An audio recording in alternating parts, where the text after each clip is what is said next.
Hello students, कैसे हैं आप लोग।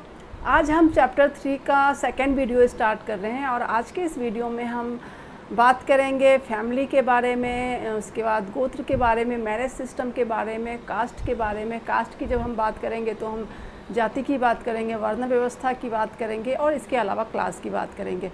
तो जितना भी ज़्यादा से ज़्यादा टॉपिक हो सकता है हम इस वीडियो में, आज के वीडियो में कवर करने की कोशिश करेंगे।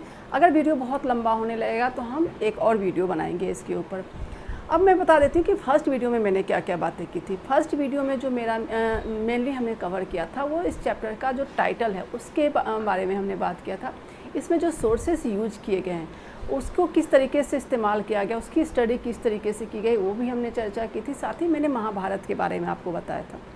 महाभारत के बारे में बताने के पीछे मेरा मकसद ये था कि क्योंकि इस पूरे चैप्टर में महाभारत के बहुत सारे रेफरेंसेस आते हैं, तो ज़रूरी है कि आप महाभारत की पूरी कहानी को जानें, क्योंकि जब तक आप महाभारत की कहानी नहीं जानेंगे तब तक आप इन रेफरेंस को समझ नहीं पाएंगे और आपका कॉन्सेप्ट क्लियर नहीं होगा। तो ज़रूरी है कि आप महाभारत की कहानी को जानें। तो इस वीडियो को देखने से पहले अगर आपने पहला वीडियो नहीं देखा है तो उसे ज़रूर देखें। तो चलिए अब इस चैप्टर की शुरुआत करते हैं। और इस चैप्टर की शुरुआत करने से पहले हमेशा मैं आप लोगों से एक रिक्वेस्ट करती हूँ कि अगर आपको इस चैनल पे अपने लायक, अपनी ज़रूरत का कंटेंट दिखता है तो चैनल को सब्सक्राइब ज़रूर करें और वीडियो को भी लाइक करें, क्योंकि अगर आप ऐसा करेंगे तभी मुझे भी मोटिवेशन मिलेगा। और तो चलिए चैप्टर की शुरुआत करते हैं। और इस चैप्टर में जो महाभारत से आगे की जो इस लास्ट वीडियो में हमने महाभारत का को किस तरीके से जब 20वीं सेंचुरी में लिखा गया था उसकी बातें की थी, तो उससे आगे बढ़कर सेकंड पॉइंट की से हम इस चैप्टर को स्टार्ट करते हैं। और सेकंड पॉइंट है किंगशिप एंड मैरिज। तो किंगशिप मतलब किंगशिप की जब हम बात करते हैं तो दो तीन जो टर्म है वो यहाँ पे आता है। एक तो फैमिली। अब फैमिली क्या है, फैमिली के जो अगर सवाल आता है कि फैमिली क्या है, तो उसमें तो ग्रुप ऑफ पीपल जो कि साथ में रहते हैं, साथ में खाते हैं, एक ही जो उनकी प्रॉपर्टी होती है उसको शेयर करते हैं और वो ब्लड रिलेशन से बाउंड होते हैं, जिसमें जो आपके डायरेक्ट फैमिली मेम्बर्स हैं वो भी आते हैं, मतलब आपके अपने भाई बहन और जो दादा दादी और मदर फादर, और उसके अलावा जो कजन्स हैं। कुछ सोसाइटी ऐसी होती हैं जिसमें कजन्स को ब्लड रिलेशन नहीं माना जाता है, कुछ सोसाइटी में कजन्स को ब्लड रिलेशन में माना जाता है। तो फैमिली ये हुआ। इसमें एक टर्म है किंग फोक, जो कि मेनली जो ये रिलेटिव्स होते हैं उसके लिए ये टर्म इस्तेमाल किया गया है। इसके अलावा जो दो तीन टर्म है जो कि इम्पॉर्टेंट है इस पॉइंट में, वो उसमें से एक है वंश और दूसरा है कुल। ये दोनों ही संस्कृत के वर्ड हैं और जब हम इनके इंग्लिश इक्विवेलेंट वर्ड की बात करेंगे तो कुल फैमिली का इक्विवेलेंट संस्कृत वर्ड है और वंशज जो हो गया लीनियज। जब कुल की बात होती है तो कुल मतलब कि जो कुछ फैमिली मेंबर्स जो होते हैं, जो 2-3-4 जनरेशन के जो मेंबर्स जो कि आपस में साथ में रहते हैं वो कुल कहलाते हैं, मतलब कुल के अंदर आते हैं। लेकिन जब लीनियज की बातें होती हैं तो पूरी जीनियोलॉजी की बातें होती हैं, तो वो करीब पूरे ऊपर से लेके नीचे तक के जो भी, जैसे कि महाभारत में जब मैंने आपको बताया कहानी जो बताई है उसमें कौरव और पांडवों के बीच लड़ाई होती है, तो वो किसके वंशज थे, वो कुरु के वंशज थे, तो उनका फोर फादर कुरु था। उसी तरीके से जब हम रामायण में जाते हैं तो रामायण में राम किसके वंशज थे, रघु के वंशज थे। तो वो पूरी ऊपर से जो पूरी की पूरी जीनियोलॉजी नीचे तक आती है, तो वो जो लीनियज होता है उसके लिए वंशज शब्द का इस्तेमाल किया जाता है। तो हो सकता है इसमें ऑब्जेक्टिव क्वेश्चंस आए या फिर MCQ आए, कुल और वंशज में डिफरेंसेस भी पूछ सकता है। तो ये आपको कुल और वंशज के बीच के डिफरेंस को समझना आपके लिए ज़रूरी है। फिर उसके बाद जो नेक्स्ट पॉइंट है वो है पैट्रिलिनी। पैट्रिलिनी सिस्टम की जो होता है कि पैट्रिलिनी सिस्टम और मैट्रिलिनी सिस्टम, दो जो मेन इसमें दो टर्म आते हैं। तो पैट्रिलिनी सिस्टम में होता है डिसेंट फ्रॉम फादर टू सन, मतलब कि जो बेटा होता है वो अपने फादर के नाम को इस्तेमाल करता है, मतलब वो अपने पिता के नाम के से जाना जाता है। और मैट्रिलिनी सिस्टम में जो डिसेंट जो होता है मदर टू चाइल्ड जाता है, मतलब वो अपनी माँ के नाम से जाना जाता है। तो हमारा जो इंडियन सोसाइटी है मेनली वो पैट्रिलिनी सिस्टम को फॉलो करता है। और कुछ ऐसे कम्युनिटी ऐसे हैं, जैसे कुछ साउथ इंडिया की कम्युनिटी या कुछ मेनली ट्राइबल कम्युनिटी, आज के डेट में कुछ ट्राइबल कम्युनिटी ऐसे हैं जो कि मैट्रिलिनी सिस्टम को फॉलो करते हैं, जो कि माँ के नाम को इस्तेमाल करते हैं। अब महाभारत में जब हम की कहानी को जब हम देखते हैं तो महाभारत में कौन सा सिस्टम था? महाभारत में मेनली महाभारत का जो सिस्टम था वो पैट्रिलिनी सिस्टम था, क्योंकि जब महाभारत का युद्ध होता है तो किसके लिए होता है? वो उत्तराधिकार के लिए युद्ध होता है कि कौन उस गद्दी को कौन राजा बनेगा। तो राजा कौन, तो या तो कौरव बनेंगे या पांडव बनेंगे, और दोनों ही पुत्र थे। तो पुत्री का इसमें जो डॉटर्स होती हैं उनका कोई भी राइट्स नहीं होता है पैट्रिलिनी सिस्टम में, और इसमें मेनली जो है वो बेटे को ही अधिकार, पिता से जो अधिकार जो होता है, जो उत्तराधिकार होता है, जो डेसेंट होता है, वो फादर से सन को ही मिलता है। और मैट्रिलिनी सिस्टम के जब एग्जाम्पल हम लेते हैं तो हिस्ट्री में सातवाहन एक डायनेस्टी, जो सातवाहन डायनेस्टी जिसके बारे में आपने पिछले चैप्टर में भी पढ़ा है, वो मेनली वहाँ पे मैट्रिलिनी सिस्टम को फॉलो किया जाता था। क्योंकि जब हम सातवाहन राजाओं के पूरे इंस्क्रिप्शंस को देखते हैं तो उनके नाम में वशिष्ठी शब्द आता है, गौतमी शब्द आता है, जो कि मेनली उनकी मदर का नाम था। तो क्वेश्चन आ सकता है कि मैट्रिलिनी, व्हाट इज़ मैट्रिलिनी सिस्टम, मैट्रिलिनी सिस्टम, इनके बीच का डिफरेंस आ सकता है, या फिर इनके बारे में लिखते हुए आपको एग्जाम्पल्स देने की बातें मतलब बोली जा सकती है। तो आपको एग्जाम में मैट्रिलिनी सिस्टम में आपको सातवाहनों का एग्जाम्पल देना है, और पैट्रिलिनी सिस्टम में आपको महाभारत का एग्जाम्पल देना है। क्योंकि एग्जाम्पल्स जो होते हैं, कोई भी क्वेश्चंस को बड़ा करने के लिए उसमें कुछ एग्जाम्पल, उसका जो सेकेंड पार्ट होता है उसमें कुछ एग्जाम्पल्स, कुछ एक्स्ट्रा चीज़ें मांगी जाती हैं, और जनरली वहीं पे जो स्टूडेंट होते हैं वो मिस कर जाते हैं, और जिसकी वजह से मार्क्स कटता है। तो आपको एग्जाम्पल्स को भी अच्छे से समझना है, इस चीज़ को आपको ध्यान रखना है। तो ये आपका हो गया। अब पैट्रिलिनी सिस्टम की जब हम एक चीज़ और इसमें हम आपको बता देना चाहते हैं कि पैट्रिलिनी सिस्टम में जो भी हमारा, जो कि मैंने पीछे ही बताया कि पैट्रिलिनी सिस्टम जो हमारा इंडियन सोसाइटी है वो पूरी की पूरी तरीके से, मतलब मैक्सिमम जो एग्जाम्पल्स मिलते हैं वो पैट्रिलिनी सिस्टम के ही मिलते हैं, और जिसमें फादर टू सन जो है उत्तराधिकार जो होता है, उत्तराधिकारी बेटा होता है। अगर किसी का बेटा नहीं है तो फिर उसका भाई उत्तराधिकारी होगा, अगर भाई भी नहीं है तो कोई भी उस कुल का कोई भी योग्य मेल मेंबर जो होगा वो गद्दी का उत्तराधिकारी होगा, लेकिन बेटी को उत्तराधिकारी नहीं बनाया जाता है। लेकिन यहाँ पे एक एक्सेप्शन हमें देखने को मिलता है। जब एंशिएंट इंडिया की हिस्ट्री पढ़ते हैं तो वहाँ पे एक एक्सेप्शन देखने को मिलता है, वो प्रभावती गुप्त का है। प्रभावती गुप्त जो कि पिछले चैप्टर में भी मैंने आपको बताया था कि प्रभावती गुप्त जो थी वो चंद्रगुप्त सेकंड की बेटी थी, और वो उनकी शादी वाकाटक किंग रुद्रसेन सेकंड के साथ हुई थी। रुद्रसेन सेकंड की कुछ ही मतलब शादी के कुछ उनके 3 बेटे थे, लेकिन कुछ ही समय बाद उनकी, जैसे वो किंग बनते हैं और कुछ ही समय बाद उनकी मृत्यु हो जाती है। फिर प्रभावती गुप्त जो थी वो खुद को अपने पति के साथ सती होना चाहती, क्योंकि उस वक्त सती, खासकर राज परिवारों में सती प्रथा काफ़ी प्रचलन में था। तो जब चंद्रगुप्त सेकंड को ये पता चलता है कि उनकी बेटी सती होने जा रही है, तो वो जाते हैं और ना सिर्फ अपनी बेटी को सती होने से रोकते हैं, बल्कि उनके जो बड़े पुत्र थे उनको उन्होंने युवराज बनाया, क्योंकि वो काफ़ी छोटे थे, वो मतलब राजा बनने की उम्र अभी उनकी नहीं थी, तो उनको युवराज बनाया। और प्रभावती गुप्त को उन्होंने उसका गार्जियन के रूप में पूरी सत्ता की बागडोर अपनी बेटी के हाथ में दे दी। और इसमें बहुत सारे इंस्क्रिप्शन मिलते हैं, बहुत सारे हिस्टोरिकल एविडेंस मिलते हैं, जिसमें प्रभावती गुप्त किस तरीके से पूरी अपने शासन व्यवस्था को चला रही थी, इसका हमें एग्जाम्पल मिलता है। तो ये एक अपने आप में बहुत ही यूनिक एग्जाम्पल है, क्योंकि पूरे एंशिएंट इंडिया में इस तरह के बहुत ही कम एग्जाम्पल्स मिले हैं जब कोई फीमेल मेंबर, मतलब राज परिवार की कोई फीमेल मेंबर के हाथ में पावर आता है और वो उस पावर को एंजॉय करती है और बहुत ही अच्छे तरीके से शासन व्यवस्था को चलाती है। और शायद इसके पीछे वजह ये भी रही होगी कि प्रभावती गुप्त जो थी वो चंद्रगुप्त सेकंड की बेटी थी, और चंद्रगुप्त सेकंड अपने समय के बहुत ही पावरफुल किंग हुआ करते थे।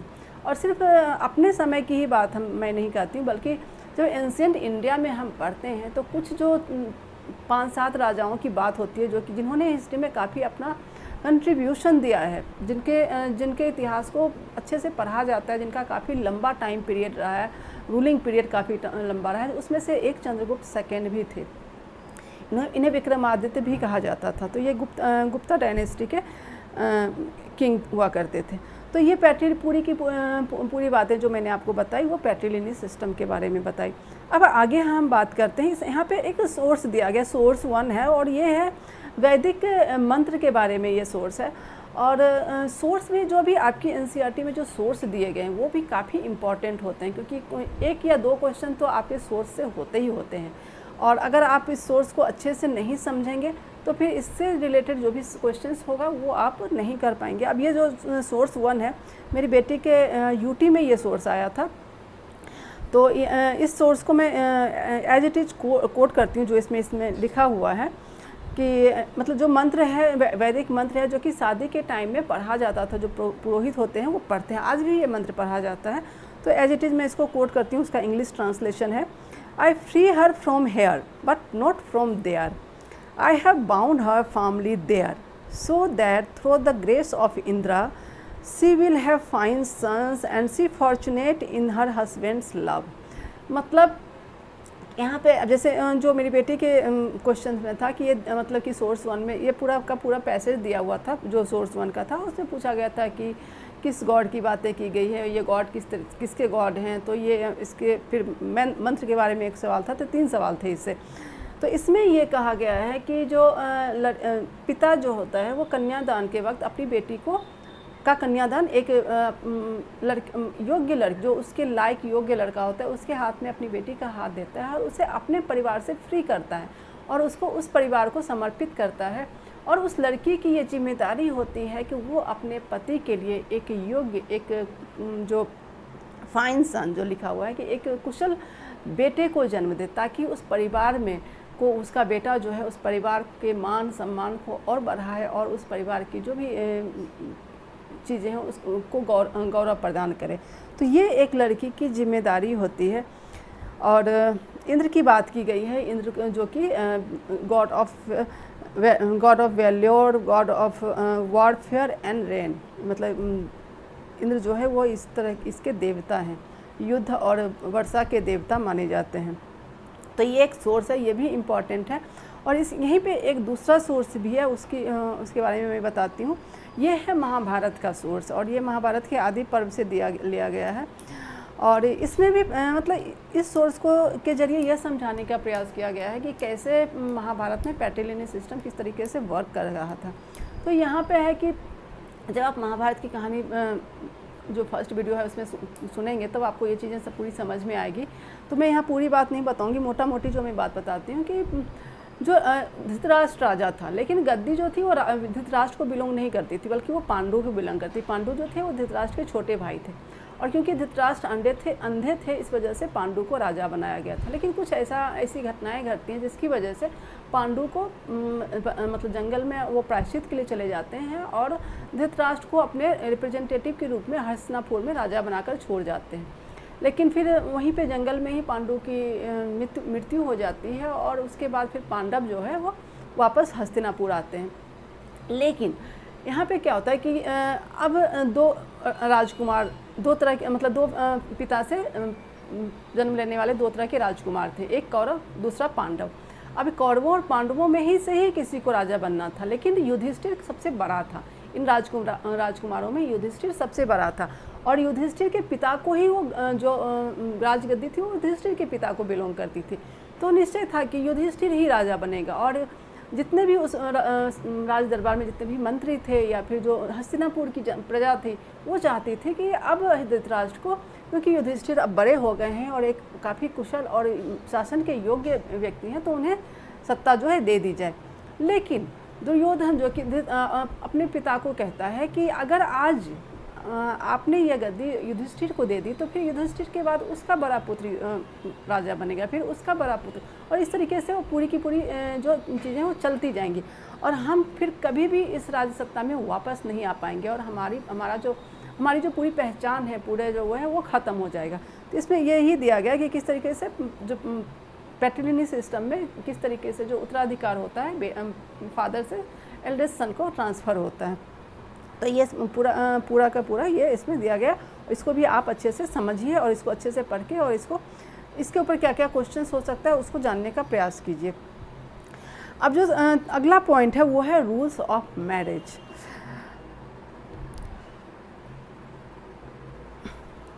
जब पैट्रीलिनियल सिस्टम होता है उसमें सारा अधिकार जो होता है वो बेटे का ही होता है। महिलाओं का उसमें परिवार की किसी भी चीज़ में, जो बेटियां होती हैं वो उनका परिवार की किसी भी चीज़ में कोई अधिकार नहीं होता, ना उनकी संपत्ति में होता है, ना उनके राजगद्दी में, किसी भी चीज़ में कोई अधिकार नहीं होता है।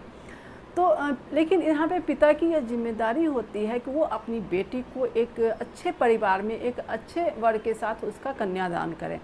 और इस वजह से मैरिज जो है वो काफ़ी इम्पॉर्टेंट एक रिचुअल होता है धर्मशास्त्रों के अनुसार। अब यहाँ पे 4 टर्म को यूज़ किया गया जो कि काफ़ी इम्पॉर्टेंट है, जिसके ऊपर क्वेश्चंस आ ही सकते हैं, हो सकता है आ जाएंगे। और उसमें पहला है एंडोगेमी। एंडोगेमी में होता है कि endogamy refers to marriage within a unit, this could be a kin group, caste or group living in the same locality. मतलब कि शादियां जो होती थी एंडोगेमी में, शादियां वो शादियां होती थी जो कि विद इन अ फैमिली शादी होती थी, या फिर जो आपके सगे संबंधी हैं या आपके कास्ट के, आपके ग्रुप के, जो भी मतलब आपस में जो शादियां होती थी वो एंडोगेमी मैरिज हुआ। एक्सोगेमी जो कि आउटसाइड ऑफ फैमिली, मतलब कि फैमिली के अंदर शादियां वो नहीं हो सकती थी, बल्कि गोत्र से अलग या फिर अपनी फैमिली, मतलब किसी भी तरीके का कोई रिलेशन, आपस में ब्लड रिलेशन नहीं होना चाहिए, और ऐसे अलग सोसाइटी में लड़कियों की शादी की जाती थी, तो वो एक्सोगेमी मैरिज हुआ। फिर हुआ पॉलीजिनी। पॉलीजिनी में जब जो मेल मेंबर होता था एक से ज़्यादा फीमेल पत्नी रखता था, उसे पॉलीजिनी कहते थे। और पॉलीएंड्री में फीमेल जो होती थी उसको एक से ज़्यादा हस्बैंड होता था। अब यहाँ पे पॉलीजिनी तो पूरे जो जितने भी पूरे हिस्ट्री पूरा भरा पड़ा हुआ है पॉलीजिनी के एग्जाम्पल्स से। जितने भी राजा महाराजा हुआ करते थे मैक्सिमम एक से ज़्यादा शादियाँ करते थे। जो भी राजा महाराजा हो या फिर जो इन्फ्लुएंशियल फैमिली के जो भी मेल मेंबर्स होते थे वो कई महिलाओं से शादी करते थे। और राज परिवार में जनरली शादी एक वैदिक रिचुअल ना हो के एक पॉलिटिकल ट्रीटीज भी होता था, एक पॉलिटिकल गठबंधन भी होता था, राजनीतिक गठबंधन।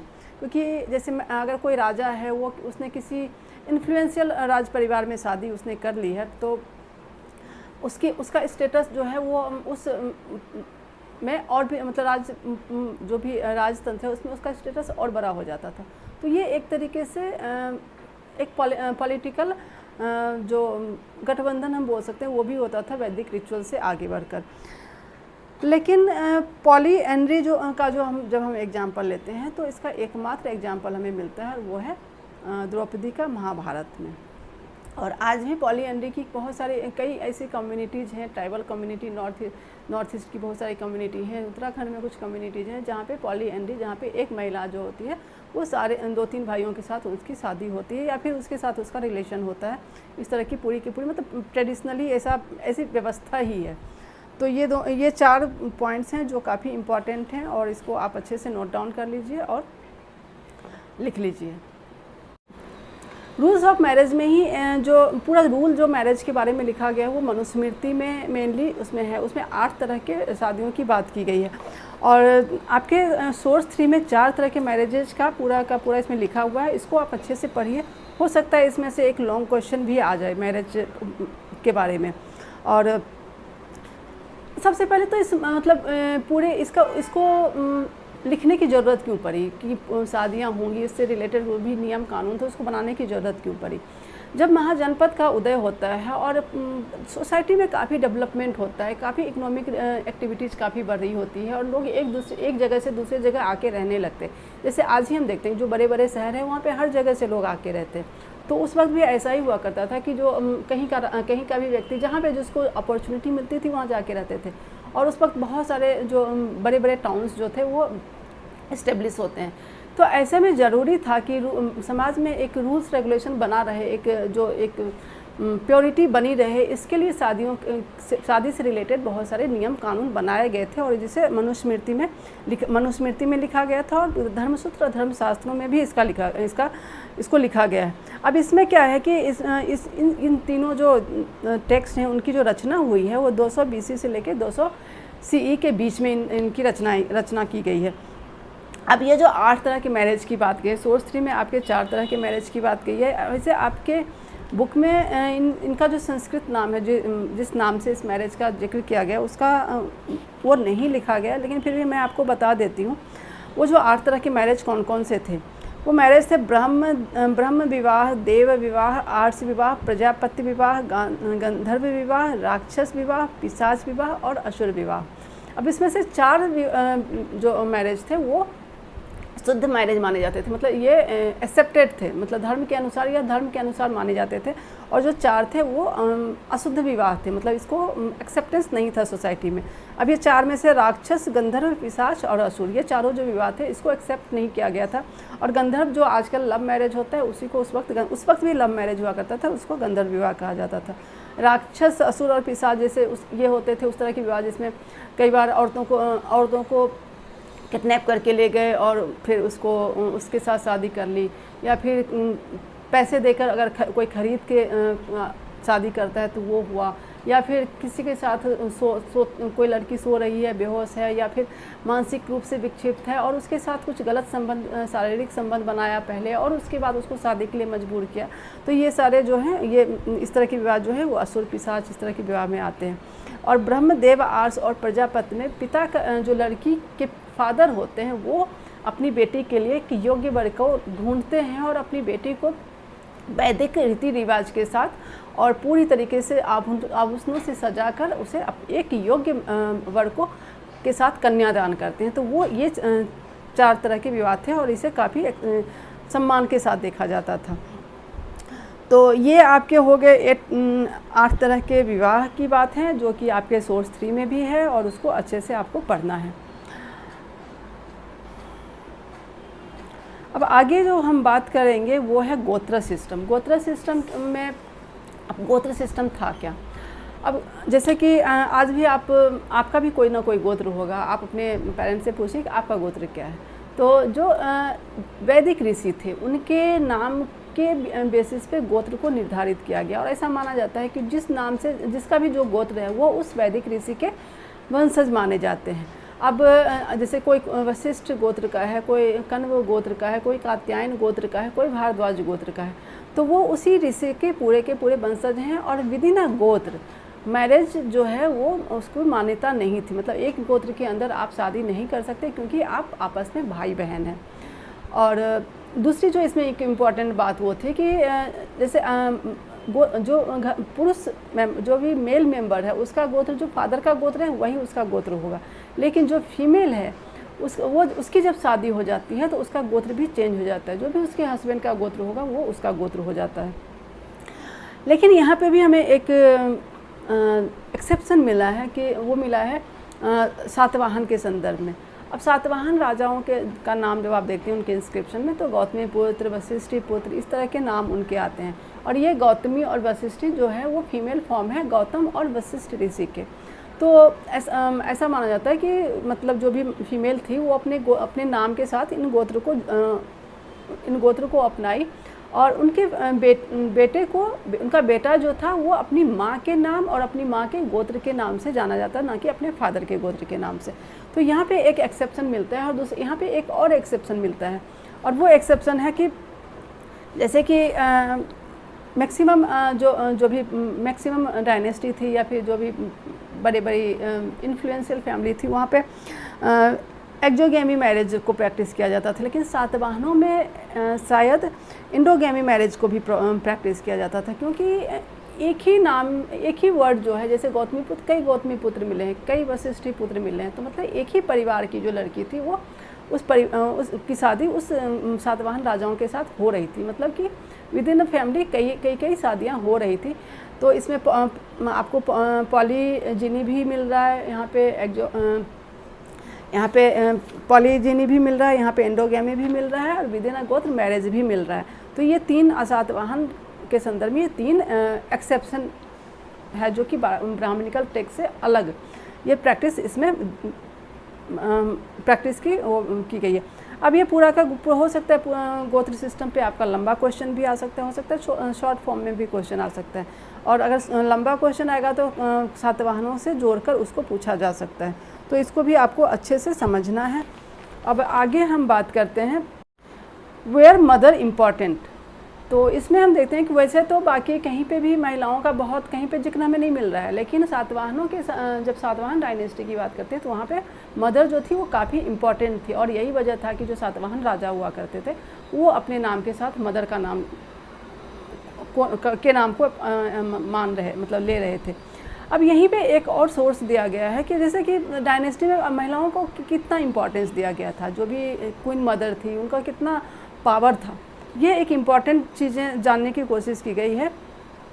तो सातवाहन राजाओं जब सातवाहन डायनेस्टी की बात है तो जो फीमेल थी वो काफ़ी इम्पॉर्टेंट थी, लेकिन एक महाभारत में क्या फीमेल कितनी इम्पॉर्टेंट थी, यहाँ पे अगर सोर्स 5 की जब बात करते हैं तो इसमें दिया गया है कि गांधारी जो है जब युद्ध की बात होती है कि अब होता है कि नहीं अब तो युद्ध होगा ही होगा, तो गांधारी एक अंतिम प्रयास करती है, अपने बेटे दुर्योधन को समझाने का प्रयास करती है कि देखो युद्ध से किसी का कोई फ़ायदा नहीं होना है, और जो आपका ग्रीड और एंगर है वो इंसान को किस सबसे मतलब उस इंसान के सबसे बड़े दुश्मन है। तो उसको उसके ऊपर जो भी विजय पा लिया वो पूरी दुनिया पे राज कर सकता है, और तुम्हारा भाई जो पांडव वो जो इतने मतलब अच्छे हैं उनके साथ मिलकर तुम अपने जो भी राज्य शासन से रिलेटेड जो भी पॉलिटिकल पावर है वो तुम्हें मिलेगा, और उनके साथ मिलकर तुम शासन चलाओ, युद्ध से किसी का कोई फ़ायदा नहीं होना है। लेकिन फिर भी दुर्योधन जो है वो अपनी माँ की बात नहीं मानता है, और लास्ट में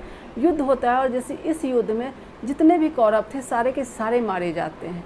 तो यहाँ पे इस सोर्स के जरिए बताने का प्रयास किया गया है कि हालांकि कहीं पे था कि क्वीन मदर इम्पॉर्टेंट थी, जो रानियाँ थी वो इम्पॉर्टेंट थी, उनको सम्मान मिलता था, उनकी बातें मानी जाती थी, जहाँ की पीछे प्रभावती गुप्त की बात किया हमने, या फिर सातवाहन राजाओं की बात की।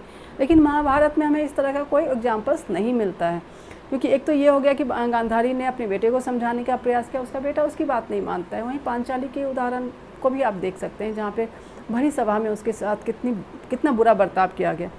तो ये हो गया कि वेयर मदर इम्पॉर्टेंट और मदर्स इम्पॉर्टेंट। अब आगे हम बढ़ते हैं और social differences and beyond the framework of caste, इसकी चर्चा करते हैं। इसमें हम मेनली कास्ट सिस्टम की बातें करेंगे। पीछे भी मैंने बताया था आपको कि इंडियन सोसाइटी में कास्ट सिस्टम कब से स्टार्ट होता है। तो ऋग्वेद में जब, क्योंकि हड़प्पा के बारे में हमें उसके सोशल पूरा कंपोजिशन किस तरह का था, सोशल सोसाइटी के क्या रूल्स रेगुलेशन थे वो हमें नहीं पता, क्योंकि उसका जो भी स्क्रिप्ट है वो नहीं पढ़ा जा सका है। लेकिन जो पहली बार कास्ट सिस्टम की बातें हमें देखने को मिलती है वो है ऋग्वेद में। ऋग्वेद का जो आखिरी पोर्शन है पुरुष सूक्त, तो उसमें पहली बार लिखा गया है कि 4 वर्ण होंगे, और इन चारों वर्ण का जन्म जो हुआ है वो ब्रह्मा से हुआ है। अब ब्राह्मणों का जन्म जो हुआ है ब्रह्मा के मुख से हुआ है, क्षत्रियों का ब्रह्मा के भुजाओं से, और वैश्य का कमर और उसके आसपास के हिस्से से, और पैर से शूद्रों का जन्म हुआ है। तो इस तरीके से, और जिस तरीके से ये उनका जन्म हुआ है मतलब कि उसी हिसाब से समाज में उनका सम्मान भी है। अब ब्राह्मण क्या थे? ब्राह्मण सबसे ज़्यादा मतलब सम्मानित माने जाते थे, और समाज में उनका जो स्थान था वो सबसे ऊपर था, क्योंकि वो ब्रह्मा के मुख से उनका जन्म हुआ है। क्षत्रिय उसके बाद आते थे, उसके बाद वैश्य आते थे, फिर शूद्र आते थे। अब इसी अनुसार इन लोगों की सारी ड्यूटी भी निर्धारित की गई है। तो ब्राह्मणों की ड्यूटी क्या थी? ब्राह्मणों की ड्यूटी थी कि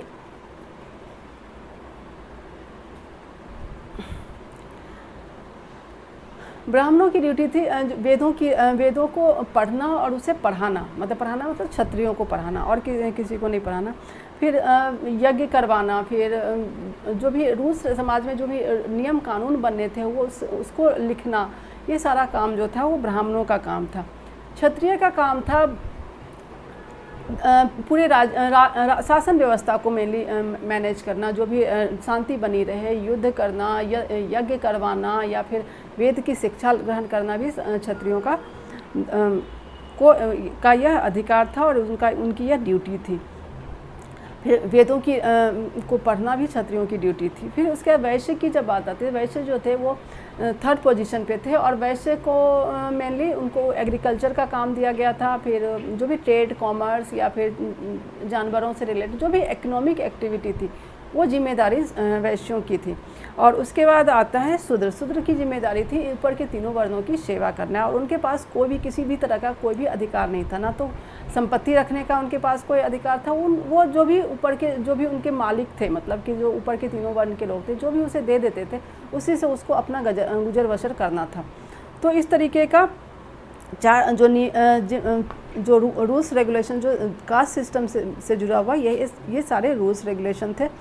और इसी के वर्णों के मतलब कास्ट सिस्टम, जिसको कि वर्ण व्यवस्था कहा गया है, स्टार्टिंग में वो वर्ण व्यवस्था था।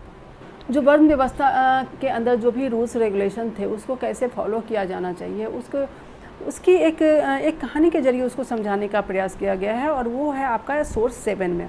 इसमें एकलव्य की कहानी है। एकलव्य जो कि एक निषाद लड़का था, और वो द्रोणाचार्य के पास, द्रोणाचार्य एक ब्राह्मण थे और वो कौरवों और पांडवों के गुरु थे। तो एकलव्य द्रोणाचार्य के पास आता है और वो बोलता है कि वो आर्चरी की शिक्षा उनसे लेना चाहता है, जो भी वेपन्स की शिक्षा उनसे लेना चाहता है, लेकिन द्रोणाचार्य उसको मना कर देते हैं, क्योंकि वो एक निषाद लड़का था जो कि जंगल में रहने वाले को निषाद कहा जाता था। तो फिर एकलव्य वापस चला जाता है और द्रोणाचार्य की एक मूर्ति बनाता है, और उसने उनकी प्रेरणा से वो तीरंदाजी की शिक्षा लेता है। इधर कौरव और पांडवों की भी शिक्षा चल रही होती है, और वो काफ़ी मतलब एक योग्य स्टूडेंट के रूप में उभर कर आते हैं, और काफ़ी शिक्षित और काफ़ी वेल स्किल्ड होते हैं अपने अपने जो भी उनको शिक्षा दी जाती है उस मतलब उस विपन को चलाने में। तो अर्जुन जो था वो तीरंदाज था, और वो द्रोणाचार्य का प्रिय शिष्य भी था। तो द्रोणाचार्य उसको कहते हैं कि तुम दुनिया के सबसे योग्य धनुर्धर हो। तो एक बार जब ये कौरव और पांडव जंगल जाते हैं, और वहाँ पे वो देखते हैं उनका सामना होता है एकलव्य के साथ, और एकलव्य के जब कुछ ऐसी चीज़ें होती हैं, और एकलव्य धनुष चलाता है तो एक मृग होता है जिसके मतलब इस तरीके से चलाता है कि उसका पूरा का पूरा मुंह खुला, दोनों मुंह के बीच में उसकी बाण आ जाती है। और ये देख के अर्जुन दंग रह जाता है कि एक मतलब जंगल में रहने वाला लड़का इतना ज़्यादा स्किल्ड है आर्चरी में।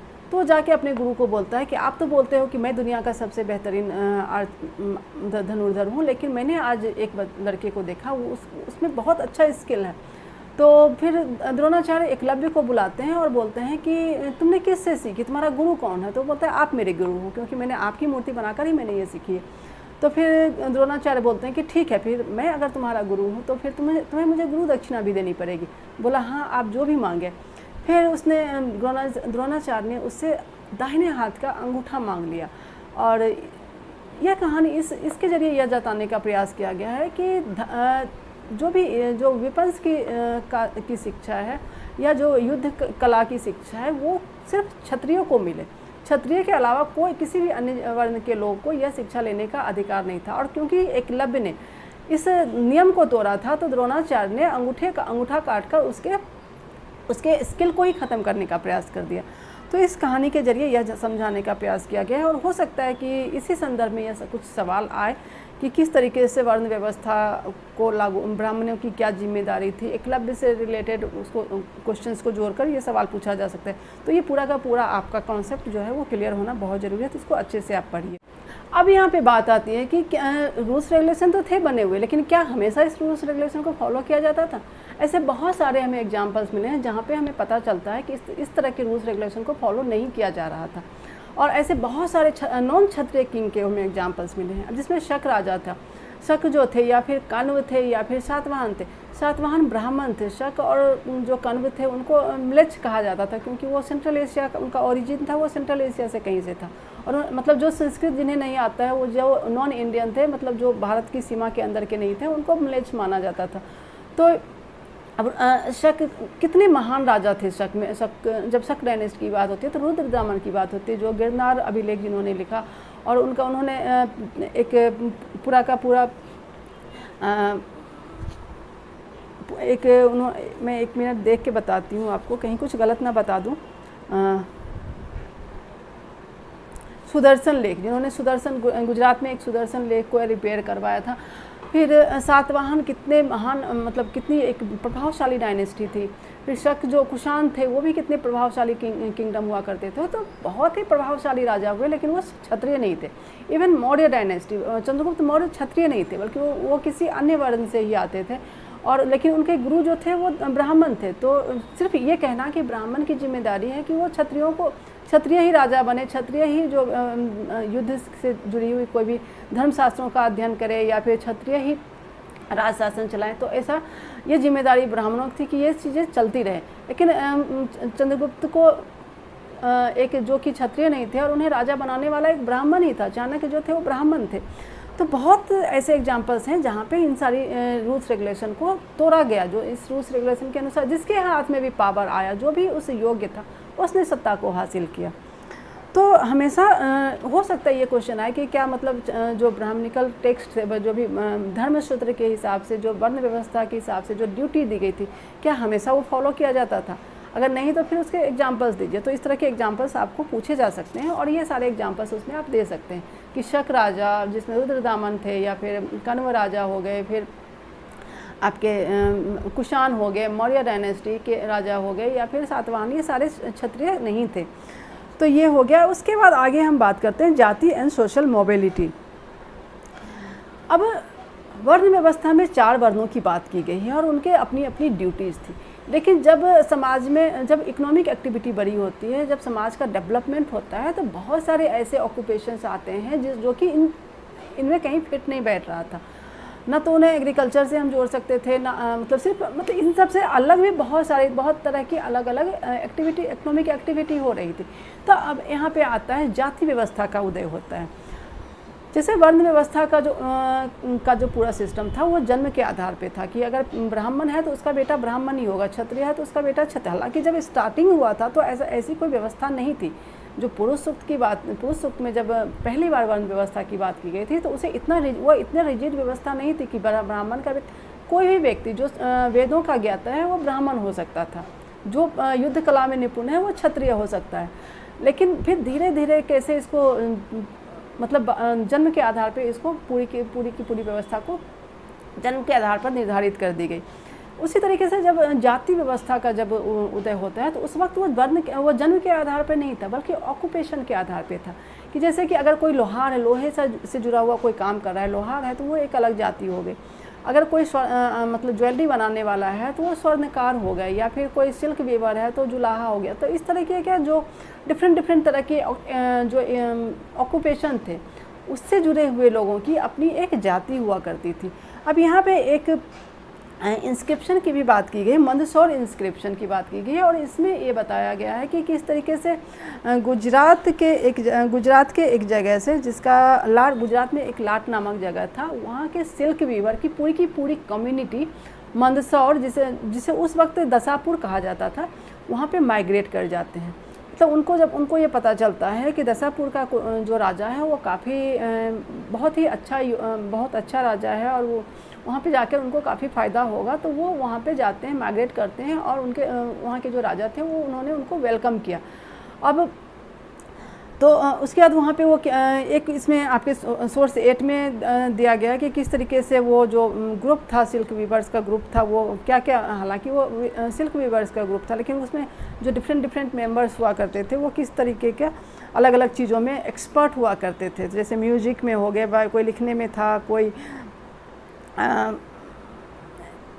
excellent biographies are convergent with the wonderful tales filled with humility are absorbed in, मतलब बहुत सारी अलग वैदिक एस्ट्रोनॉमी में कोई एक्सपर्ट था, तो वो सिल्क वीवर्स के ग्रुप था, वो कितने मतलब प्रभावशाली ग्रुप हुआ करते थे वो।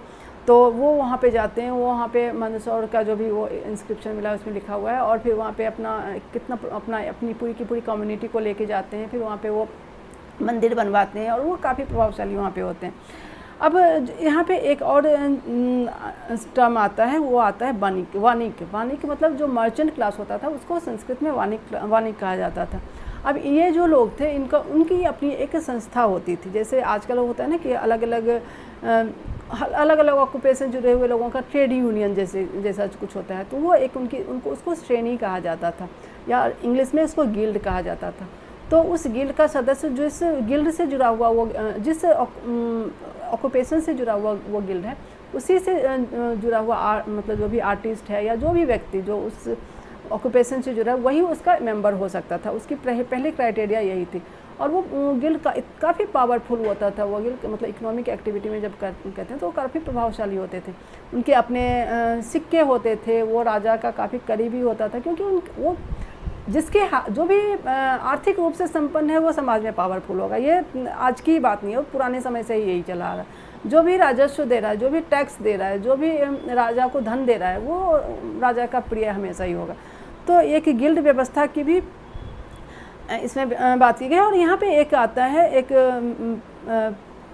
सोर्स तो नहीं है लेकिन फिर भी इसमें यहाँ पे लिखा हुआ है, मृच्छकटिकम एक संस्कृत टेक्स्ट था जिसे शूद्रक ने लिखा था मृच्छकटिकम। अब उसमें जैसे कि कहा गया ना कि वैश्य ही हमेशा जो एग्रीकल्चर या फिर ट्रेडिंग एक्टिविटी, जो इकोनॉमिक एक्टिविटी है उसमें वैश्य ही करेंगे। लेकिन जो मृच्छकटिकम का जो हीरो था चारुदत्त, तो वो ब्राह्मण था, और वो एक बहुत ही ब्राह्मण था और जो कि मर्चेंट भी था। मतलब कि ब्राह्मण भी, जैसे कि पीछे मैंने कहा ना कि क्या पूरे जो सोशल नॉर्म्स थे उसको पूरे उसी चल रही थी क्या, नहीं, बहुत सारे हर जगह पे उसको तोड़ा भी गया है। बहुत अलग अलग एग्जांपल्स मिले हैं। तो चारुदत्त जो था वो ब्राह्मण था और वो मर्चेंट क्लास का था, मतलब वो बिजनेस क्लास में था। तो 5th century inscription describe two brothers who made a donation for the construction of a temple as क्षत्रिय वाणिक, मतलब क्षत्रिय वाणिक के रूप में। तो ये एक है, इसमें हो सकता है ऑब्जेक्टिव क्वेश्चन आ सके, पूछ सकता है कि मृच्छकटिकम किसने लिखी, इसका हीरो कौन है, किस लैंग्वेज में है। तो ये मेरे ख्याल से संस्कृत में है। हाँ, संस्कृत में लिखा गया था। चारुदत्त उसका वो था, उसमें चारुदत्त जो था वो ब्राह्मण था और वो मर्चेंट था। तो ये सारी चीज़ें उसमें हुई। अब आगे हम बात करते हैं। अब मैंने सिल्क वीवर्स की बात आपको की कि किस तरीके से मंदसौर वो लोग आते हैं, किस श्रेणी की बात की, जैसे कि गिल्ड कहा जाता है, उनके क्या गिल्ड के बारे में आपसे क्वेश्चन आ सकता है, तो उसको भी अच्छे से समझिए। और आगे हम बात करते हैं बियॉन्ड द 4 वर्नल इंटीग्रेशन। जैसा कि मैंने आपको बताया कि बहुत सारे अलग अलग ग्रुप के लोग उस वक्त, क्योंकि समाज में डेवलपमेंट हो रहा था, तो बहुत अलग अलग तरह के लोग आ रहे थे। तो जो लोग जंगल में रहते थे उन्हें निषाद कहा जाता था, मतलब उनको संस्कृत नहीं आता है, उन्हें बोलने नहीं आ रहा है, वो असभ्य अनसिविलाइज्ड माने जाते थे। तो जो कि एकलव्य था, तो एकलव्य की कहानी मैंने बताया, तो वो निषाद जाति का माना जाता है, जो कि इन 4 वर्णों में नहीं आता है। इसी तरीके से और भी जंगल में रहने वाले और भी अलग अलग तरह के लोग भी थे, जैसे कि आप मिलेज की मैंने बातें की। यहीं पे एक और सोर्स की बात की गई है, सोर्स 9 है, और यहाँ पे भी महाभारत की बात की गई है। और यहाँ पे हिडिम्बा की ये स्टोरी है कि ये स्टोरी इस तरीके से है कि जब वहाँ पे लाक्षागृह की जब घटना घटती है, लाक्षागृह जो कि एक पांडवों को मारने के लिए दुर्योधन ने एक पूरी की पूरी षड्यंत्र रचा था कि एक महल बनवाया था और पांडवों को बुलाया था और उसको वहाँ पे रखा था, और वो महल जो था वो पूरा लाख का बना हुआ था। तो ये वो थी कि मतलब कि उस लाख, जब वो लोग सोएंगे तो उसमें आग लगा दिया जाएगा और फिर वो जलकर मर जाएंगे। तो फिर मतलब जो विदुर थे वो उनको पहले पता चल गया था इसके बारे में, तो फिर उन्होंने वहाँ पे उस महल में एक वो डाल दिया था, फावड़ा वगैरह डाल दिया था, और उसको और एक हिंट दिया था कि तुम्हें यहाँ से निकलना है। तो कैसे पांडव सुरंग बनाते हैं रातों रात और फिर वहाँ से भागते हैं, तो इस तरीके की पूरी कहानी है। और तो इसमें जब लाक्षागृह के इंसिडेंस के बाद जब कुंती अपने बेटों के साथ वहाँ से महल से निकल के भागती है, तो वो लोग जंगल में इधर उधर भटकते रहते हैं, और जंगल में बहुत सारे जानवर होते हैं जो कि जिससे उनको खतरा होता है। तो ऐसा होता था कि रात में जब पांडव मतलब कुंती और बाकी पांडव सोते थे, और भीम जो कि सबसे ज़्यादा शक्तिशाली माने जाते थे वो जगे रहते थे, और वो उन लोगों को गार्ड करते थे। तो एक दिन रात में क्या हुआ कि जहाँ पे भी वो रुके हुए थे वहाँ पे कुछ राक्षस कम्युनिटी के लोग भी थे। तो उन्हें पता चल गया कि कुछ मतलब इंसानों की खुशबू उन्हें आ गई। तो उन्होंने अपनी बहन हिडिम्बा को भेजा कि तुम जाओ और उसको जो भी है उसको मतलब पकड़ के लेके आओ। तो हिडिम्बा जाती है और वो भीम को देखती है, तो बहुत ही खूबसूरत रूप धारण करके एक बहुत ही खूबसूरत कन्या के रूप में जाती है और भीम को पटाने की कोशिश करती है, मगर भीम जो है वो नहीं मानते हैं। और इसी बीच जो हिडिम्बा के बाकी रिलेटिव्स थे वो भी वहाँ पे आ जाते हैं, और वो उनको मतलब भीम को उन लोगों को खाने की कोशिश करता है, तो उसको उनकी हत्या करने की कोशिश करता है। तो भीम जो है के साथ उनकी लड़ाई होती है और उन सबको को भीम मार देता है। फिर तब तक पांडव और कुंती भी जग जाते हैं। फिर हिडिंबा अपना ऑफ़र देती, मतलब प्रपोज करती है भीम को कि तुम मुझे अपना लो। तो लेकिन भीम मना कर देता है। फिर वो कुंती को कहती है कि मैंने अपना सब कुछ त्याग दिया, अपने भाई को त्याग दिया, अपने सारे कुटुंब को मैंने त्याग दिया, अपनी फैमिली को त्याग दिया, अपनी जाति सब कुछ त्याग दिया, और मैं अब आपके साथ रहना चाहती हूँ, आपके बेटे की पत्नी बनकर।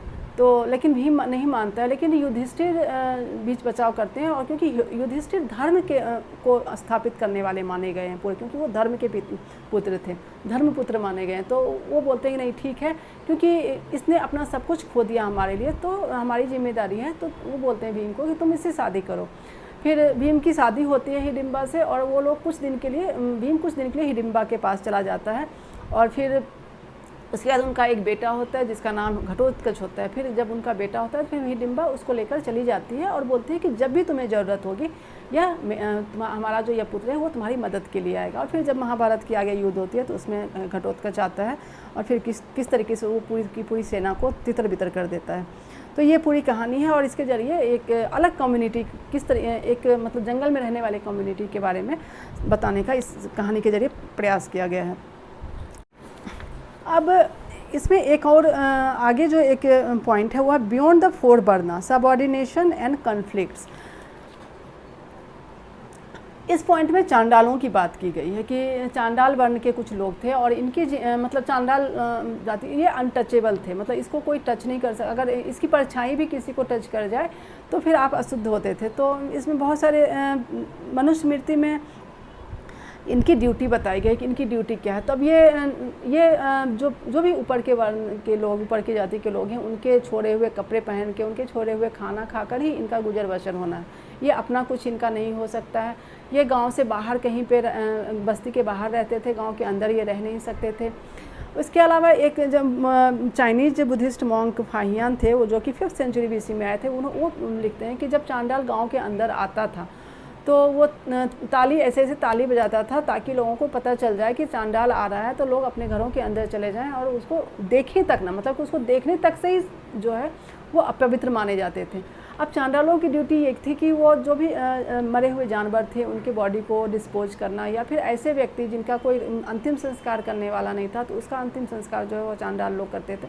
तो अंतिम संस्कार से जुड़ी जो भी विधि थी वो चांडालों की थी, और उनका जो पूरा सोशल स्टेटस था वो बहुत ही निम्न दर्जे का था और उन्हें अनटचेबल माना जाता था। और इसका वर्णन मनुस्मृति में भी है, इसका फाहियान ने भी इसका जिक्र किया है। इसके अलावा जियान जेंग जो कि 7th सेंचुरी में एक चाइनीज मॉन्क आए थे, उन्होंने भी इसका जिक्र किया है। तो ये एक बहुत ही और ये एक सिस्टम काफ़ी बाद तक भी चलता रहा, कि जबकि हम देखते हैं जब फिर आगे दूसरे बुक में आप पढ़ेंगे कि फ्रीडम मूवमेंट में कैसे गांधी जी इन सब सिस्टम के खिलाफ वो पूरा का पूरा मूवमेंट चलाते हैं। तो ये, और इसमें एक और कहानी भी है, सोस्टेन में एक कहानी भी है कि कैसे मतलब बुद्धिस्ट टेक्स्ट जो था वो हमेशा इन सब चीज़ों को चैलेंज करता था, क्योंकि उन पूरा के जो अगले चैप्टर में आप पढ़ेंगे कि पूरा का पूरा बुद्धिस्ट मूवमेंट ही था वो इन ब्राह्मणिकल व्यवस्थाओं से को चैलेंज करने के लिए था। तो उनका ये मानना था कि कोई भी व्यक्ति जन्म से कुछ नहीं हो सकता, उसके अंदर क्या गुण है उसके बेसिस पे उसकी जाति, उसका वर्ण निर्धारित होना चाहिए था। अभी इस सोर्स 10 में जो बोधिसत्ता एज ए चांडाल, इसमें जो मतंग जातक है, जैसे जातक कथा जो है वो बुद्धिस्ट टेक्स्ट है जिसमें बुद्ध के पुराने जन्मों की पूरी कहानी है। तो मतंग जातक है और इसमें जो जिसकी कहानी दी गई है वो है Bodhisatta was born outside the city of the Banaras, Chandala son named Matanga. मतलब मतंग नाम का एक व्यक्ति था जो कि बनारस में किसी जो भी शहर से अलग एक चांडाल के घर में उसका जन्म होता है। लेकिन एक दिन वो मतलब यहाँ पे एक दिन वो शहर में आ जाता है और एक जो लड़की होती है दित्ता मांगलिका ही उसके साथ उसका द डॉटर ऑफ मतलब एक व्यापारी की बेटी होती है दित्ता मांगलिका, वो उसकी नज़र उसके ऊपर पड़ जाती है। तो कैसे फिर उसके साथ बहुत ही गलत व्यवहार करती है, फिर कैसे वो उसको प्रोटेस्ट करता है जो मतंग जो है वो उसको मतलब इस चीज़ को काफ़ी प्रोटेस्ट करता है। फिर उसके बाद कैसे वो बहुत जाके वो शिक्षा ग्रहण करता है और उसके बाद वो ब्राह्मण का स्टेटस धारण करता है। तो ये पूरी की पूरी कहानी इसमें बताई गई है। इस कहानी को भी आप अच्छे से पढ़िए और इसको समझने का, इससे जुड़े हुए अपने पॉइंट्स बना लीजिए, क्योंकि हो सकता है किसी न किसी क्वेश्चन में इसको ऐड कर दे तो, या फिर सोर्स में पूछ ले तो, क्योंकि सोर्स के लिए काफ़ी अच्छे क्वेश्चन है, मतलब काफ़ी अच्छा सोर्स है जिसको सोर्स क्वेश्चन में पूछा जा सकता है। तो इसको आप समझिए। और उसके बाद हम करते हैं beyond birth resource and status. अब इसमें मेनली हम बात करेंगे वो प्रॉपर्टी राइट्स के बारे में। अब जो ऑनरशिप, जो भी रिसोर्स का ऑनरशिप होता था वो मेनली जो मेल मेंबर्स होते थे उन्हीं को मिलता था, मतलब फादर के बाद वो सन को मिलता था। बेटियों को कोई भी फैमिली संपत्ति में बेटियों का कोई अधिकार नहीं होता था। लेकिन अब यहाँ पे एक बड़ा सोर्स 11 है, इसमें बड़ा एक इंटरेस्टिंग सिचुएशन दिया गया है कि जब द्यूत कीरा होता है जो जिसमें कि दुर्योधन हस्तिनापुर में आयोजित करता है, जिसमें युधिष्ठिर को आमंत्रित करता है और उसमें युधिष्ठिर हारता है और किस तरीके से वो अपना राजपाट, भाई बहन सब कुछ हार जाता है, मतलब भाई और अपनी संपत्ति, और फिर द्रौपदी को भी हार जाता है। तो द्रौपदी युधिष्ठिर से पूछती है कि जब तुम मुझे हारे थे, जब मुझे दांव पे लगाए थे, उस वक्त तुम खुद को हार चुके थे या फिर तुम उस वक्त खुद को नहीं हारे थे? अगर तुम खुद को हार चुके थे तो तुम खुद ही स्लेव बन चुके थे। और स्लेव यहाँ पे इसके जरिए ये दो चीज़ें समझाने का प्रयास किया गया कि एक तो स्लेव, जो जिसका उल्लेख मैंने पिछले सेकंड चैप्टर में भी किया कि जो स्लेव होते थे उनको भी प्रॉपर्टी का कोई राइट नहीं होता था।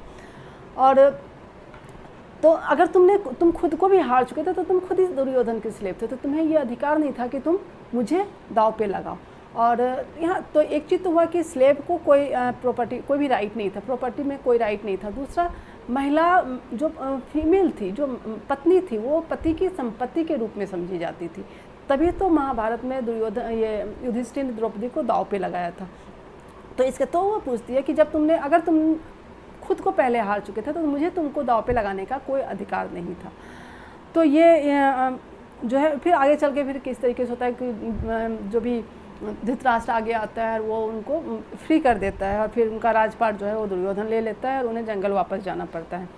तो ये पूरा का पूरा इसमें कहानी है। अब महिलाओं को संपत्ति में तो कोई अधिकार नहीं मिलता था, लेकिन कुछ चीज़ें ऐसी थी जिस पे महिलाओं का अधिकार था। जो शादी के वक्त उन्हें गहने दिए जाते थे या शादी के वक्त जो भी उन्हें गिफ्ट में जो भी चीज़ें मिलती थी वो उनका स्त्री धन होता था और वो उस स्त्री धन पे किसी का कोई अधिकार, वो सिर्फ महिलाओं का, वो उस पर सिर्फ महिलाओं का और वो अधिकार होता था। और जब तक वो जीवित रहती थी वो उन्हीं के उसमें अधिकार में रहता था और उनके बाद वह उनके औरतों के बच्चों का हो जाता था, मतलब पति का उस पर कोई भी अधिकार नहीं होता था। तो ये एक स्त्री धन का कॉन्सेप्ट था और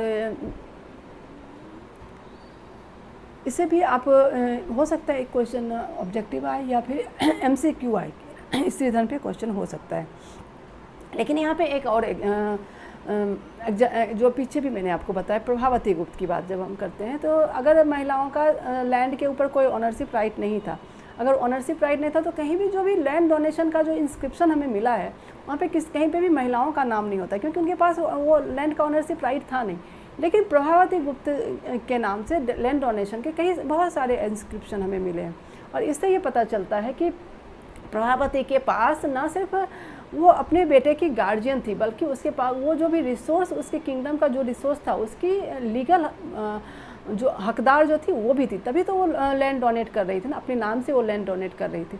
तो प्रभावती गुप्त के संदर्भ में एक एक्सेप्शन यहाँ पे भी हमें मिलता है। अब how could man and women acquire wealth, ये इसमें ये भी एक इम्पॉर्टेंट है और इसको मैं एज इट इज़ पढ़ती हूँ, इसको आप समझने की कोशिश कीजिए। फॉर मैन द मनुस्मृति में मतलब ये पूरा का पूरा नियम बनाया गया कि किस तरीके से एक मैन जो है वो संपत्ति बना सकता है, एक फीमेल की संपत्ति किस तरीके से उसको एक्वायर कर सकती है। तो जो पुरुषों के लिए जो बताए गए हैं तरीके, 7 means of acquiring wealth, inheritance जो पिता के द्वारा या फैमिली से मिलता है, फाइंडिंग जो भी उन्हें मिल रहा है, मतलब उसके बाद जो परचेज वो कर रहे हैं, परचेज हो गया, जो कहीं पे जीत रहे हैं वो कन्क्वेस्ट हो गया, या फिर जो है कहीं पे इन्वेस्ट कर रहे हैं, कहीं पे काम के बदले उन्हें जो वर्क के बदले मिल रहा है, या फिर acceptance of gift from good people, मतलब अच्छे लोगों से जो उन्हें गिफ्ट मिल रहा है। तो ये जो 7 तरीके थे जिसके ज़रिए कोई भी पुरुष जो है वो एक्वायर जो वेल्थ एक्वायर कर सकता था। वहीं फीमेल के लिए 6 तरीके बताए गए हैं वेल्थ एक्वायर करने के। पहला तो जैसे था इन फ्रंट ऑफ फायर और द ब्राइडल प्रोसेस, मतलब वही जो मैंने बताया कि शादी में जब उनका कन्यादान किया जाता था तो उनको पूरी तरीके से गहने से सजाया जाता था, तो वो हो गया। फिर token of affection and what she got from, मतलब ब्रदर, मदर और फादर, माँ, भाई या फिर पिता के द्वारा जो उनको गिफ्ट मिलता था। और she could also acquire wealth through any subsequent gift and whatever her affectionate husband might give her, जो पति के द्वारा उनको मिलती थी। तो ये 6 तरीके थे जिसके ज़रिए महिलाएं अपने को संपत्ति मिल सकती थी। अब अलग अलग वर्ण के लोगों की उनको किस तरीके से प्रॉपर्टी का अधिकार दिया गया था। तो अब इसमें सबसे ज़्यादा जो 3 ऊपर के 3 वर्ण थे, ब्राह्मण, क्षत्रिय और वैश्य, इनको तो प्रॉपर्टी का अधिकार था। जैसे ब्राह्मण को गिफ्ट में मिल रहा है, या फिर तो जो राजा लैंड ग्रांट्स का, हमें पीछे चैप्टर में भी हमने देखा कि लैंड ग्रांट्स काफ़ी उनको मिलता था। फिर यज्ञ करवाते थे, उसमें उन्हें धन मिलता था। तो वो काफ़ी एक अच्छे वेल्दी माने समाज में जो एक वेल्दी ग्रुप ब्राह्मणों का था। और लेकिन गरीब ब्राह्मण भी बहुत सारे ऐसे, हमें गरीब ब्राह्मणों के भी एग्जाम्पल्स मिले हैं। उसके बाद क्षत्रिय के पास पूरी राज्य की संपत्ति होती थी, और जो भी राज्य का रिसोर्स होता था वो क्षत्रियों का होता था। क्षत्रिय काफ़ी वेल्दी माने जाते थे। अब जैसे किंग ही हो गया, तो किंग तो पूरे राज्य का मालिक होता था।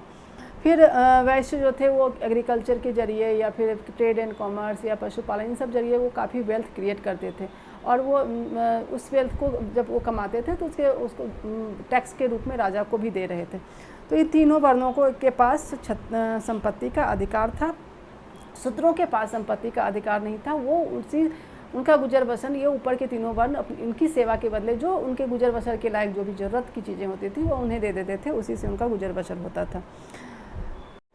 अब जो बुद्धिस्ट टेक्स्ट है उसमें इन सब चीज़ों को चैलेंज किया गया, क्योंकि मैंने बताया ना कि पूरा का पूरा बुद्धिज्म जो इमर्जेंस ऑफ बुद्धा था, मतलब बुद्धिस्ट मूवमेंट था, या फिर जैन धर्म का पूरा उधर, ये पूरी की पूरी ब्राह्मणिकल सिस्टम के अगेंस्ट ये पूरा का पूरा मूवमेंट ही था।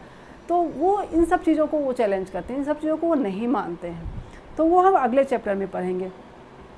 अब क्योंकि जो ब्राह्मण जो बुद्धिस्ट टेक्स्ट एक है, द स्टोरी टेक्स्ट इन मध्यम निकाय सोर्स 13 है। ये मध्यम निकाय में एक वेल्दी शूद्र की बात का जिक्र आता है। अब ये सच में ऐसा कुछ था, या फिर ये एक जस्ट इसको समझाने का प्रयास किया गया, ये नहीं पता। इस पे अवंतीपुत्र और एक बुद्धिस्ट मॉन्क थे, बुद्धिस्ट डिसाइपल थे, बुद्धा के डिसाइपल काचना, इनके बीच की बातें दी गई हैं। कि अब इसमें अवंतीपुत्र उनसे बोलते हैं कि जो जितने भी ब्राह्मण के अलावा जितने भी बाकी वर्ण के लोग हैं वो डार्क स्किन्ड हैं, और ब्राह्मण फेयर है तो वो प्योर है, बाकी जितने भी हैं और मतलब प्योर नहीं है। और ब्राह्मण के पास ही पूरे संपत्ति का अधिकार है, क्योंकि वो ब्रह्मा से पैदा हुए हैं। तो इस तरीके से उनका समाज में कितना बड़ा स्टेटस है। तो काचना बोलते हैं कि अगर कोई शूद्र अगर वेल्दी हो तो क्या, तो फिर बोलते हैं कि अगर शूद्र वेल्दी होगा तो वो एक किसी और शूद्र को अपना सर्वेंट बना के रखेगा और उस चीज़ को एंजॉय करेगा। तो इस तरीके से वो पूरी की पूरी एक कहानी दी गई है, इसको भी आप अच्छे से पढ़िए। इसमें वर्ण सिस्टम को लेकर जो बुद्धिस्ट टेक्स्ट है उसमें क्या ओपिनियन है, उस पर अगर कोई क्वेश्चन आता है तो उसमें ये एग्जांपल्स चल सकते हैं। तो ये सोर्स 13 हो गया। फिर आगे हम an alternative social scenario sharing wealth, ये एक है। तो ये मेरे ख्याल से उतना कुछ खास है नहीं, इसमें कुछ पॉइंट्स।